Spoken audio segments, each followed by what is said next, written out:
Hey y'all, it's Natalie and I'm here for a cherry on top today, and I'm using the new Curiosities in Willow Grove collection by 49 and Market. This was designed by the awesome Vicki Boutin, and I would say my layout is for sure inspired by her.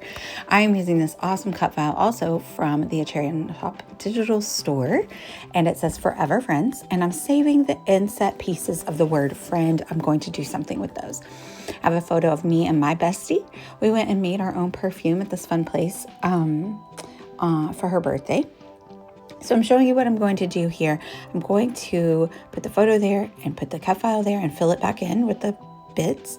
I was showing you there are feathers in the laser die cut images of the 49 and Market Willow Grove collection. So I decided to use these feather dies that are in my stash and cut those out in the same white cardstock. Now I'm going to mimic the photo. In the photo, there's flowers hanging from the ceiling above our heads where we took our photo. So I have this stencil. This is from one of Vicki's older collections. And I'm just using some texture paste through this floral stencil. And it's my favorite Ranger matte texture paste. And I'm going to bring it down from the top kind of to mimic the photo.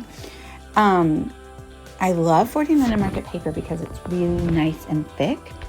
And I did not add any gesso. Now, that being said, I would not saturate this paper, but you will see me use some water here on the paper, and it can take just a little bit because it's so lovely and thick. While I'm letting the texture paste dry fully before I do anything more, I'm going to give a little splatter to each of my white feathers in the 4 colors that I'm going to use on the florals. I'm just using my Distress Oxide inks and kind of putting them on the glass mat and using them as watercolors to give nice splatter on the white feathers. And that will just add a little splash of color on them without saturating them in color, because I do still want the white to show through. I want that pop of white to kind of go along with the title, the cut file title. Now I'm taking the pieces of the word friend. I'm giving them a little spritz so that they do not crack when they run through this embossing folder. And I'm using this Lisa Horton, I think it's called Antique Tile. Let me see, Vintage Tile. It's called Vintage Tile. It's an embossing folder. And it's just going to add a really fun texture to these white cutouts of the word friends. And I love how it ended up looking. Super cool. So now the texture paste is fully dry. I'm just going to take those same colored Distress Oxides that I used on the feathers, and I'm going to scrape them across the white texture paste florals. No rhyme or reason, but just not really overlapping too much. And then I'm going to use a wet brush to kind of move the color around and make it cover all of the white parts of the flower, a little bit in between. It's messy, you know. That was the intention, you know, it's not perfect. I did kind of wet it right there and kind of wipe it up a little bit because it got on the paper, but it's fine that it's got on the paper. I feel like it gives the vibe that Vicki would totally use. Her coloring of the elements in her collection are always kind of grungy, so I feel like it gives that vibe. But just spreading the color out on those white flowers, and I just love the way that it looks. And then I let it completely dry as well. And I'm going to go in with some splatter, but you do want it to completely dry so that the splatter doesn't absorb into whatever is wet still on the page. So I am going to just playing around with it, making sure that it looks how I want it to look before I go in with my splatter. And then I'm going to go in with a Dina Wakley white linen spray, and I'm just going to splatter it a lot. All over. So, you know, I covered up the white texture paste, and now I'm adding more bright white on top of that. But again, it just lends to that grungy feel that Vicki Boutin has in her collections, and I just love it. And then I'm going to let that completely dry. I'm going to go in with Black Soot Distress Oxide.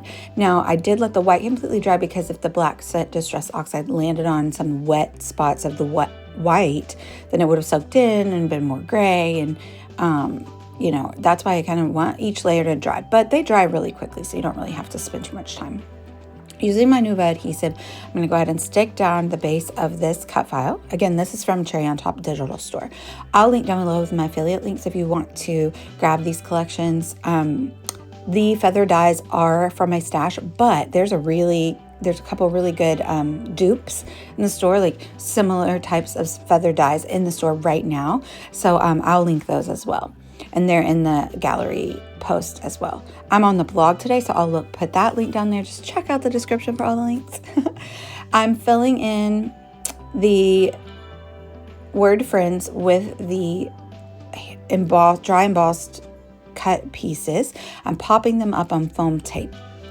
And I love that dimension that it gives, and then they already have the texture too. So texture and dimension, looking great on this layout. So now we're gonna embellish, the best part.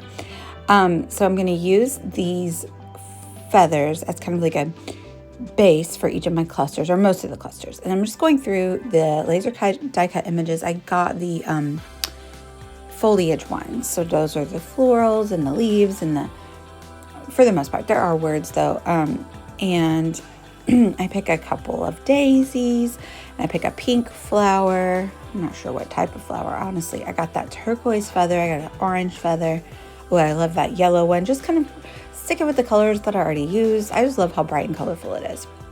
This collection is really versatile. Maybe some of the words are a little leaning towards like nature or being out on an adventure, but I really think that the florals and everything could go for so many different types of layouts, like a friend layout like what we got right here.